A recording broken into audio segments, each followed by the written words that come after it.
Il y a des périodes dans la vie où on le sait que ça prend un changement. On veut absolument changer certaines choses comme des craintes exagérées, des comportements qui peuvent nous limiter dans notre vie ou des addictions qui risquent de mettre en péril certains domaines de notre vie. On veut absolument. Et on a essayé plein de choses, là, mais il n'y a rien qui a fait jusqu'à maintenant. Ou ça a fonctionné un certain temps et ça a recommencé. Et même que parfois, juste à penser à faire d'autres actions qui seraient peut-être plus, comment je pourrais dire ça, plus fonctionnelles, qui pourraient être vraiment plus drastiques, on a la peur au ventre de les mettre en action. Il y a quelque chose qui nous bloque malgré tout. Et si vous restez avec moi jusqu'à la fin de cette vidéo-là, je vais vous dévoiler ce qui nous empêche parfois de passer à l'action, même si on le veut, à tout prix.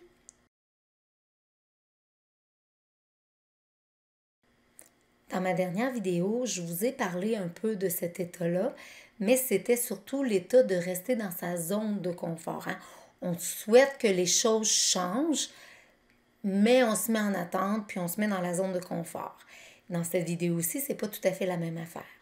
Dans cette vidéo-ci, je vous parle surtout des choses qu'on veut changer absolument parce que ça cause vraiment un gros problème dans notre vie.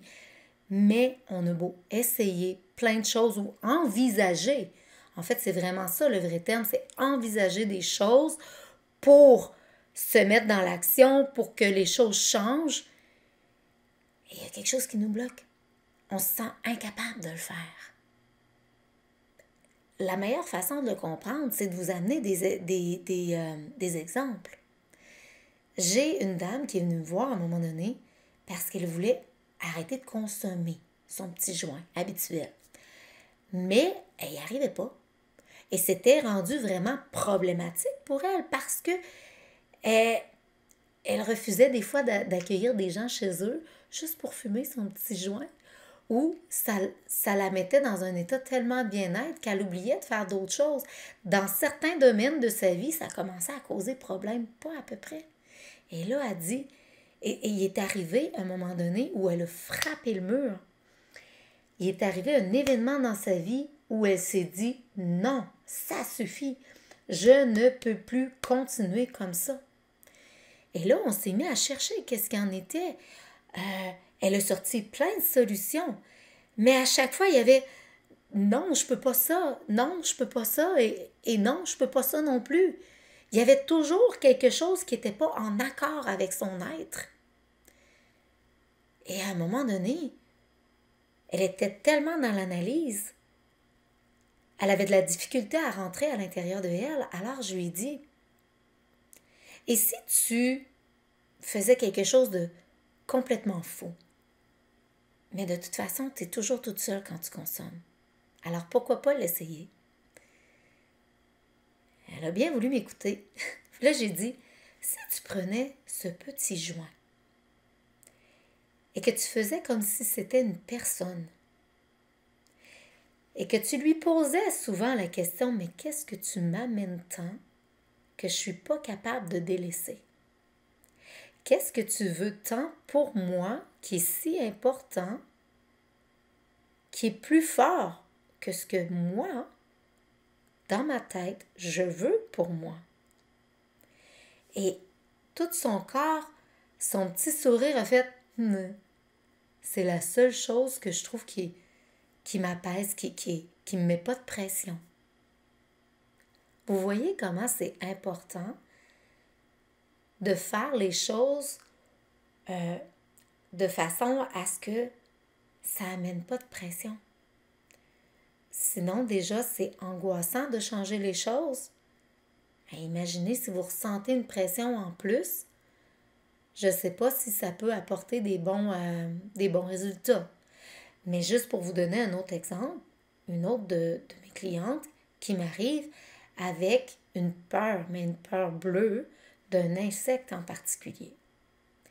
Et cet insecte-là, même si elle le retrouvait à l'extérieur de sa maison, il n'y avait pas de problème parce qu'elle était dans un grand espace. Mais dans un petit espace, elle avait un grand problème avec ça. Elle était apeurée. Et là, on a réussi à aller en hypnose, mais pas très profonde. Elle s'y sentait bien, elle était capable de visualiser des trucs, elle était capable de le vivre comme si elle était là, mais pas capable de changer vraiment les choses. Et ne comprenait pas pourquoi. Et là, avec tout ce qu'elle m'a dit au courant de la séance, j'ai apporté ses mots, tout ça, pour trouver ses solutions. Il n'y a rien qui y faisait. Mais je me suis aperçue qu'elle disait toujours le mot « Ah, je suis pas capable. Ah non, ça, je suis pas capable. Juste à y penser, je suis pas capable. » Alors, j'ai dit « Ben, si t'es pas capable de rien, je lui ai fait prendre un crayon pour écrire ça. » Et c'était... Attendez que je me souvienne, là. Je suis pas capable... Comment qu'elle disait ça? J'accepte... Ah oui, c'est ça que j'ai fait dire. J'accepte de ne pas être prête. C'était quelque chose du genre, en tout cas. J'accepte de ne pas être prête pour l'instant. C'était important pour l'instant. Et là, quand elle a fini d'écrire ça, je lui ai fait lire. Les épaules ont baissé, les traits du visage ont arrêté d'être comme ça, se sont apaisés et elle a fait le signe même. Ça lui a apporté un apaisement. C'est ça qui est important pour elle, c'est d'être apaisée et d'accepter le fait qu'elle n'était pas prête encore. Vous voyez comment se mettre une pression, c'est comme contre-courant, comme on peut dire, de ce qu'on veut vraiment.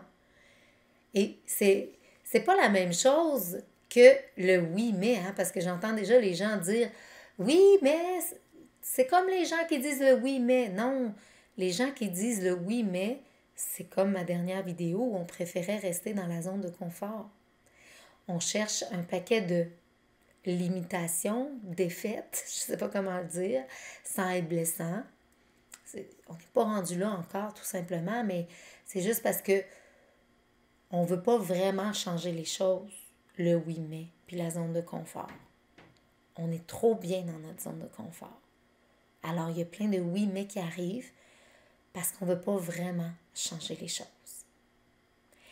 Et pour ce qui est de vouloir à tout prix changer les choses, mais qu'on n'est pas prêt, wow, on peut passer une séance complète là-dessus avant de faire accepter à la personne que la personne accueille le fait qu'elle ne soit pas prête à changer. Parce que elle, ça lui cause tellement de problèmes dans sa vie qu'elle veut. Mais il y a quelque chose dans son corps qui la bloque. Parce que à l'intérieur, et on ne sait pas encore c'est quoi, il y a quelque chose qui n'est pas prêt à changer. Je ne sais pas si vous, ça vous est déjà arrivé d'essayer plein de solutions pour changer quelque chose qui vous apportait problème, mais que ça ne fonctionnait pas ou que ça a fonctionné juste pour un petit temps et que ça revenait toujours, ce problème-là. Et si oui, que vous l'avez déjà vécu, expliquez-moi ce que, sans m'apporter toute la situation, mais juste comment vous vous êtes senti en dedans parce que ça n'avait pas fonctionné. J'ai hâte de vous lire parce que je suis curieuse de savoir est-ce que vous vous étiez mis beaucoup de pression pour réussir? Et si oui, qu'est-ce que ça vous avait amené en dedans comme ressenti, comme vécu à l'intérieur? Parce que les gens qui se mettent beaucoup de pression à réussir de par les normes de la société, juste pour répondre aux normes de la société ou pour des demandes d'une autre personne, de changer quoi que ce soit dans sa vie puis qui n'est pas encore prête. Parce que des fois, c'est ça aussi. C'est que la demande vient de l'extérieur de nous. Et puis, on veut tellement faire plaisir, mais on ne se sent pas encore prête. Et ça nous procure une pression tellement immense. Et quand on ne respecte pas notre rythme, cette pression-là devient même tellement angoissante. Et on peut même se dire, je crois, en tout cas, moi, je me mets là-dedans, là, comme si je réussissais pas, de dire, mais je suis pas bonne à rien, de commencer même à se dénigrer. Ça pourrait aller peut-être jusque-là.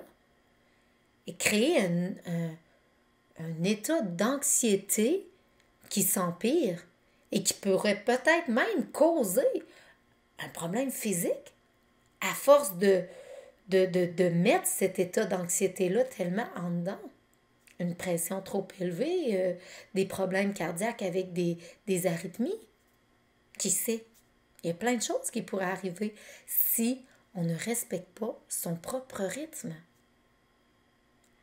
C'est certain que quand vous venez voir, c'est vos solutions que je prône. Mais de façon générale, comme ça, je me permets parfois de donner des petits conseils, des petites suggestions. Et quand vous voulez faire un changement, que ça ne fonctionne pas, sans tomber dans l'inaction totale, sans tomber dans de toute façon, il n'y a rien qui fonctionne, mais juste accueillir le fait que c'est peut-être pas le moment pour vous encore de changer.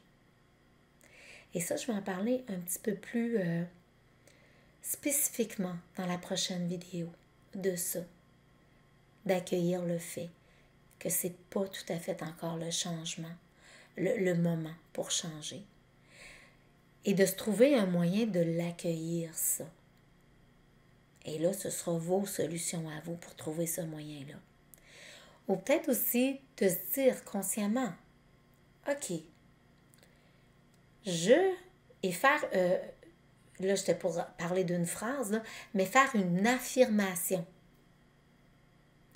Donc, de s'affirmer que, OK, je choisis de me donner le temps de changer ce que je veux changer dans ma vie. Mais assurément, ça va changer. Ou le « et », assurément, ça va changer.